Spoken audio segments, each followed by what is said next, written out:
कि आज बहुत कुछ परिवारों में आज मनुवादी सोच घरों तक भी विराजमान है। हम अपने घरों से मनुवादी सोच को नहीं हटा पाए, लेकिन प्रतीकात्मक रूप में मनुस्मृति जलाते हैं। तो जब तक हम अपने दिमाग से मनुस्मृति की सोच नहीं निकाल पाए तो हमें मनुस्मृति जलाने का कोई अधिकार नहीं है। और मनुस्मृति जलाना आपने पूरी तरह से महिलाओं को समानता नहीं दी, स्वतंत्रता नहीं दी, शोषण से मुक्त नहीं किया, शिक्षा नहीं दी, जैसे कि मैंने उस बात को सही से नहीं लिया। हम लोगों ने तो बाबा साहब की जो मनुस्मृति दहन था उसको इस प्रकार से ले लिया कि जैसे आज लोग रावण का दहन करते हैं। रावण ना बलात्कारी था, उसने सिर्फ एक महिला को बदले के भाव से, मैं नहीं जानती उस घटना को, संविधान की देन है कि आज हम हमारी आवाज बुलंद कर रहे हैं, सरकार का विरोध कर रहे हैं। अपने आज हर प्रकार के कानून का हम जो विरोध कर रहे हैं जो हमारे हित में नहीं है, लेकिन इस संविधान से पहले हमें इस प्रकार का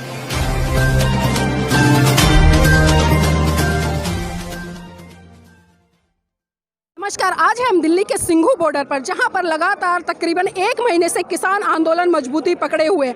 यहां पर बहुत सारी महिलाएं आई हैं जिनसे कि हमने चर्चा की पहले भी, और इन्होंने बताया कि वो आगरा की धरती से आई हैं। लेकिन हम ये जानना चाहेंगे कि आज एक विशेष दिन भी है, और वो विशेष दिन वो है जिस दिन के कारण इस भारत देश की समस्त महिलाओं को वो हक अधिकार मिले, जिसके कारण वो इस खुली हवा में सांस ले सके और अपनी मर्जी से अपना जीवन यापन कर सके। तो वो दिन क्या है, आप बता सकते हैं हमें? जी, आज का दिन है। आज के दिन बाबा साहब ने मनुस्मृति का दहन किया था, और उस काले कानून को, जो कि हम समाज में ऊंच और नीच का कानून था, एक दूसरे के भेदभाव का कानून था, छुआछूत का कानून था, शोषण का कानून था, अन्याय का कानून था। आज के दिन उस कानून के, जिस किताब का यहाँ पालन होता था, जो कानून की किताब थी जिसे हम मनुस्मृति कहते हैं, आज के दिन बाबा साहब ने उसका दहन किया था। तो ऐसा क्या लिखा था उस मनुस्मृति में जिससे कि इस देश की महिलाओं को आपत्ति थी? देखिए, उस मनुस्मृति में सिर्फ ऐसा ही नहीं लिखा था कि जिससे महिलाओं को आपत्ति थी। उस मनुस्मृति में ऐसा लिखा था जिससे ये 85% समाज को पूरी तरह से आपत्ति थी, क्योंकि 85% समाज के मान, सम्मान, हक, अधिकार, शिक्षा, रोजगार उसके खिलाफ कानून थे। मतलब उन व्यक्तियों को अधिकार विहीन कर दिया गया था। तो किस तरह के कानून थे ये बताएं हमें उसमें। देखिए, छुआछूत का कानून था, ऊंच नीच का कानून था, महिलाओं को पैर की जूती समझा जाता था। विशेष सभी महिलाओं को न धन रखने का अधिकार था, न शिक्षा का अधिकार था, न बोलने का अधिकार था, न सम्मान का अधिकार था। सिर्फ और सिर्फ शोषण था, शारीरिक और मानसिक सभी प्रकार का। उसी प्रकार से बहुत सारे ऐसे समुदाय भी थे कि जिनके खिलाफ भी ऐसे ही कानून थे कि ना वो पढ़ सकते थे, ना वो लिख सकते थे, ना वो धन रख सकते थे, ना वो हथियार चला सकते थे, ना ही वो किसी प्रकार की भागीदारी कर सकते थे। वो सिर्फ एक प्रकार के गुलाम थे, और उन्हीं गुलामों में समस्त देश की महिलाएं भी शामिल थी। लेकिन आज हम देख रहे हैं कि जो घटनाएं आपने बताई हैं कि ये मनुस्मृति के टाइम में होती थी, लेकिन आज भी हम देख रहे हैं कि बहुत सारे राज्यों में इस तरह की घटनाओं को अंजाम दिया जाता है। तो इस पर क्या कहना है? देखिए, बाबा साहब ने मनुस्मृति का दहन किया। दहन करने का मतलब ये नहीं था कि आप उसे प्रतीकात्मक रूप में सिर्फ दहन करने तक सीमित था। दहन करके बाबा साहब ने एक संदेश दिया था कि हमें इस प्रकार के कानूनों का अंत करना है। लेकिन मनुस्मृति का दहन हो गया, मनुस्मृति इस देश में प्रतिबंधित हो गई, पूरी तरह से रोक लगा दी गई। लेकिन आज भी उन मनुवादी लोगों के दिमाग में उसी प्रकार का मनुवादी का विधान है। आज भी लोगों के दिमाग में उसी प्रकार की विचारधारा है। मनुवादी लोग आज भी जिंदा है, मनुवादी मानसिकता आज भी जिंदा है। उसी के कारण आज आप देख रही हैं हर तरफ महिलाओं के साथ जघन्य अपराध हो रहे हैं, उनके साथ बलात्कार हो रहे हैं, उनको जिंदा जलाया जा रहा है। और आप देख रही हैं हर तरफ सिर्फ शोषणकारी नीतियां लागू हैं, और उसी का अंजाम है कि आज यहाँ पर इतनी संख्या में आए हुए किसान भाई, मजदूर भाई, जेएनयू में से विद्यार्थी हर तरफ आंदोलन कर रहे हैं और हाहाकार मचा रहे हैं, क्योंकि आज जो देश में सरकार है वो मनुवादी लोगों की सरकार है। आज हम देख रहे हैं कि किस तरह से, जो आपने बताया कि पूरे देश में किसान आंदोलन हो रहा है और भी बहुत सारे के आंदोलन हो रहे हैं, तो आपको क्या लगता है कि उस समय का समय और आज का समय, संविधान के बाद, आजादी के बाद, तो किस तरह से इन चीजों को देखते हैं कि पहले उचित था या आज उचित है? देखिए, आज उचित है। आज हम आवाज उठा सकते हैं, आज महिला पढ़ सकती है, आज महिला रोजगार कर सकती है, आज महिला बोल सकती है, आज महिला अपने खिलाफ हो रहे अत्याचार, शोषण के खिलाफ FIR दर्ज कर सकती है, अपनी आवाज बुलंद कर सकती है, आंदोलन कर सकती है। जिनका नज़ारा कि आपने देखा होगा, JNU में जो विद्यार्थी थी, जो बेटियां थी, जो वहाँ पर शिक्षण ग्रहण कर रही थी, अध्ययन कर रही थी, उन्होंने भी जब उनके खिलाफ जो कानून पास हुए थे, उन्होंने भी डटकर मुकाबला किया था। और आज भी यहाँ आप देख सकती हैं कि आज यहाँ भी हमारी महिलाएं कंधे से कंधा मिला करके और हमारे पुरुषों का साथ दे रही हैं और इस काले कानून का विरोध कर रही हैं। लेकिन आज ये संविधान की देन है कि आज हम हमारी आवाज़ बुलंद कर रहे हैं, सरकार का विरोध कर रहे हैं, अपने आज हर प्रकार के कानून का हम जो विरोध कर रहे हैं जो हमारे हित में नहीं है। लेकिन इस संविधान से पहले हमें इस प्रकार का कोई भी अधिकार नहीं था कि हम किसी भी कानून के खिलाफ, चाहे वो हमारे शोषण का था, अत्याचार का, छुआछूत का था, चाहे किसी भी प्रकार के अपराध का था, हम किसी के खिलाफ आवाज नहीं उठा सकते थे। 25 दिसंबर सन 1927 के बाद लगातार हम देखते हैं कि पूरे भारत देश में जगह जगह पर मनुस्मृति दहन किया जाता है। लेकिन मुझे ये बताइए कि आज भी लोग मनुस्मृति भले दहन करते हैं, लेकिन जो बातें थी या जो चीजें थी इस देश में घट रही थी वो आज भी लगातार हो रही है, तो इनको किस तरह से देख रहे हैं? देखिए, हम लोगों ने शायद उस बात को सही से नहीं लिया। हम लोगों ने तो बाबा साहब की जो मनुस्मृति दहन था उसको इस प्रकार से ले लिया कि जैसे आज लोग रावण का दहन करते हैं। रावण ना बलात्कारी था, उसने सिर्फ एक महिला को बदले के भाव से, मैं नहीं जानती उस घटना को कि कैसे रखा था, लेकिन ना ही उसने सीता का बलात्कार किया था, ना ही उसे छेड़छाड़ की थी, लेकिन उसका आज भी हम पुतला जलाते हैं। लेकिन उसके बाद आप देखिए इस समाज में आज तक कितने प्रकार के जघन्य अपराध होते आए हैं, जो कि रावण के द्वारा किए गए कृत्य से कई गुना 100 गुना जघन्य अपराध है उनका। तो हमें पुतला नहीं फूकना था, हमें फूकने थे ऐसे लोगों की मानसिकता, ऐसी नीच सोच को फूकना था, दिमाग से उन गलत विचारों को निकालना था जो महिलाओं को आज भी एक भोग विलासता की वस्तु समझते हैं। और उसी भोग विलासता की वस्तु समझते हुए आज बहन बेटियों के साथ बलात्कार जैसी जघन्य घटनाएं हो रही हैं। तो लोगों को उस सोच को भी तोड़ना था, उस जंजीरों को भी, उस प्रकार की मानसिकता को भी अलग तोड़ना था, जलाना उस मानसिकता को था जो आज महिलाओं को अधोहिम दर्जे का समझती हैं। लेकिन लोग आज रावण का पुतला फूकते हैं, लेकिन आज बलात्कारी रावण से कई गुना ज्यादा है और रावण से गिरी हुई मानसिकता के लोग कई गुना ज्यादा हैं। तो हम कितनों का पुतला फूकना चाहिए था, उस सोच का पुतला फूकना चाहिए था। उसी प्रकार मनुस्मृति का दहन का मतलब बाबा साहब ने प्रतीकात्मक दिया था, ये नहीं कहा था ये परंपरा है।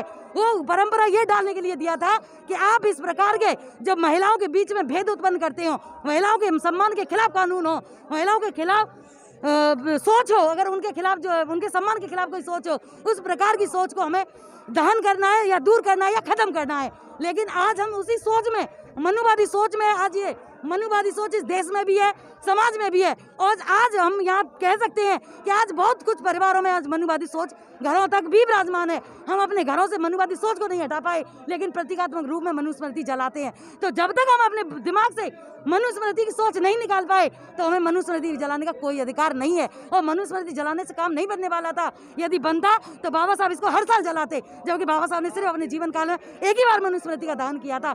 लेकिन अब समाज के लोग मनुस्मृति जलाते हैं, लेकिन मनु की जो सोच है, विचारधारा है, उसको अपने दिमाग से निकालने की कोशिश नहीं करते हैं। आज हम देख रहे हैं कि हर क्षेत्र में निजीकरण किया जा रहा है, तो ये कहीं ना कहीं एक मनुवाद की देन नहीं है? उसी से जोड़कर अगर हमने देखे तो इसको देखिए, ये पूरी तरह से मनुवाद की वो सोच है या उसी की देन है कि आज ये लोग BSNL को बेच दिया, MTNL को बेच दिया, रेलवे को बेच दिया, एयरलाइंस को बेच दिया, और अभी देखिए किसानों को किसानी से हटा करके उसको मजदूर बनाने का प्लान कर रहे हैं। ये इसी प्रकार की सोच है कि अगर मनुस्मृति को लागू करना है तो यहाँ जैसे कि हिटलर की विचारधारा थी, आज जब मैं देखती हूँ इस देश में जो सरकार है वो बिल्कुल हिटलर की विचारधारा पे काम कर रही है। जैसे कि हिटलर ने कहा था कि लोगों का जीवित रहना ही, लोगों का इतना निचोड़ दो कि वो अपना जीवित रहना ही विकास समझे।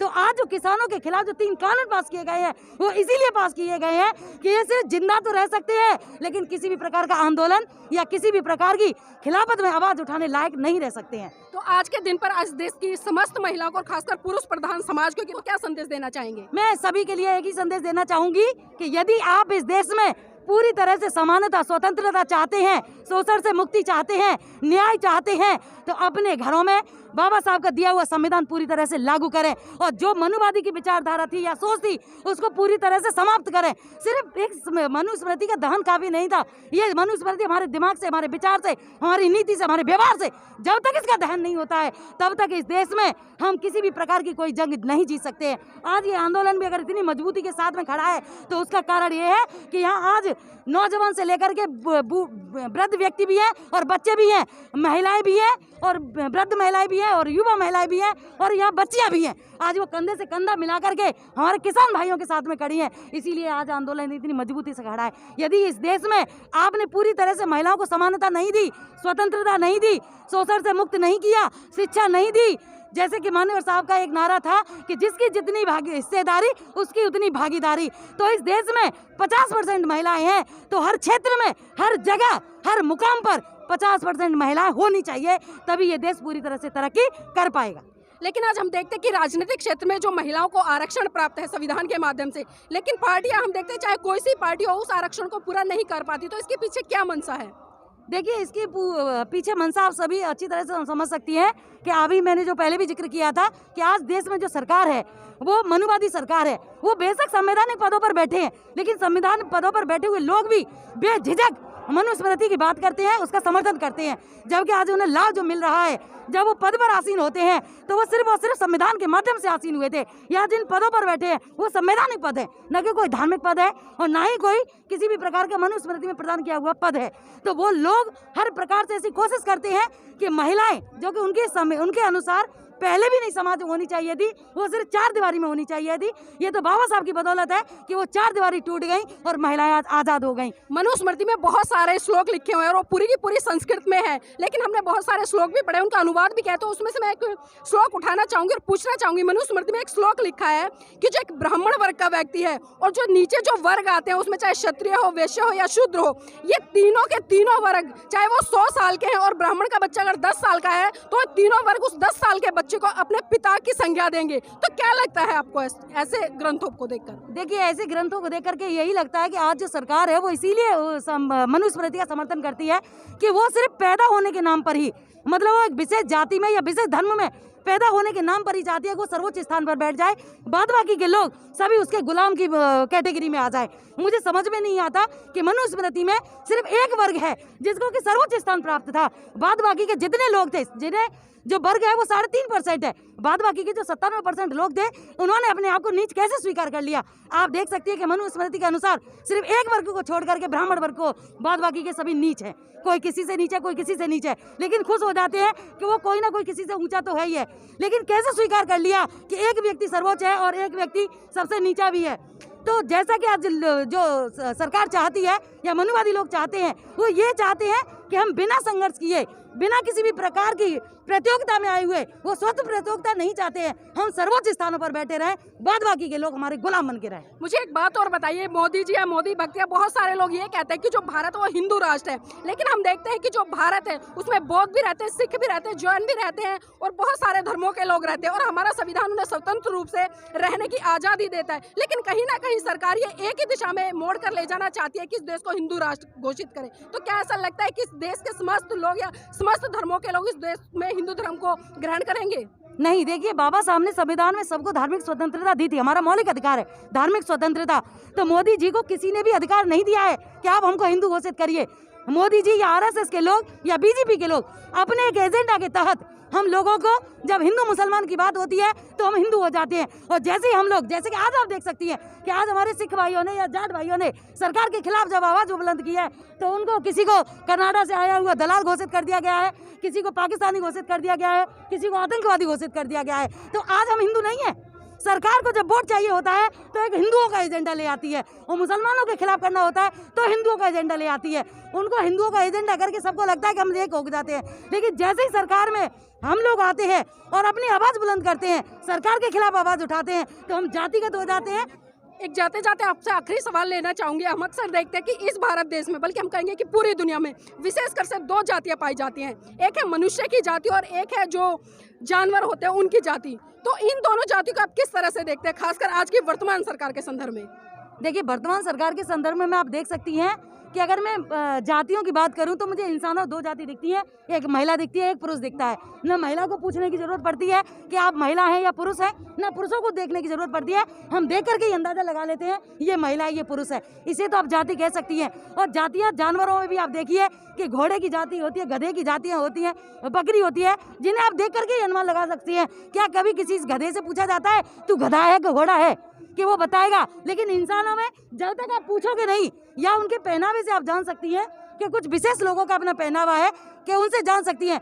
अदरवाइज आप कपड़ों से कैसे भी पहचान नहीं कर सकती है कि कौन हिंदू है, कौन सिख है, कौन मुस्लिम है। इसका नज़ारा आपने पीके मूवी में भी देखा होगा कि अगर हम अभी वस्त्र चेंज कर लें तो आने वाला व्यक्ति इनको कुछ और कह देगा। अगर ये बुर्का पहन ले या कुर्ता पजामा पहन ले तो शायद इनको मुसलमान कह दे, और अगर इनकी पगड़ी कोई और दूसरा व्यक्ति पहन ले तो उसको पंजाबी कह दें। तो ये हमारी जातियाँ नहीं है, हम में जातियाँ तो सिर्फ इंसानियत की है, जिसे कि सरकार हमारे अंदर देखना ही नहीं चाहती है। सरकार देखना चाहती है जातिगत आधार पर, कि वो पूछे हमसे कि हम कौन है, हम जाट हैं, हम सिख हैं, हम मुस्लिम हैं, हम ईसाई हैं, हम धोबी हैं, हम कुर्मी हैं, हम कुमार हैं, हम तेली हैं। तो सरकार इस आज उसी मनुस्मृति के आधार पर हम लोगों को बांधना चाहती है। सरकार ने तो एक और जुमला पास किया था कि जाति के आधार पर ही लोगों को उनके काम के सर्टिफिकेट दिए जाएंगे, जिससे कि वो जातिगत काम करे, जो कि मनुस्मृति में पहले से ही था। तो सरकार कहीं ना कहीं संविधान को कमजोर करके मनुस्मृति के उसी काले कानून को लागू करना चाहती है। जी, तो ये थे हमारे साथ में धम्मा किरण जी, जिन्होंने बहुत अच्छे तरीके से समझाया कि आज भारत देश में क्या हो रहा है। हमारा अपना चैनल, आपका चैनल, समाज का चैनल, देश का चैनल NB News 24/7 को आप लाइक करें, सब्सक्राइब करें और ज्यादा से ज्यादा इसकी वीडियो को शेयर करें, ताकि हर खबर को मैं आप तक आसानी से पहुंचा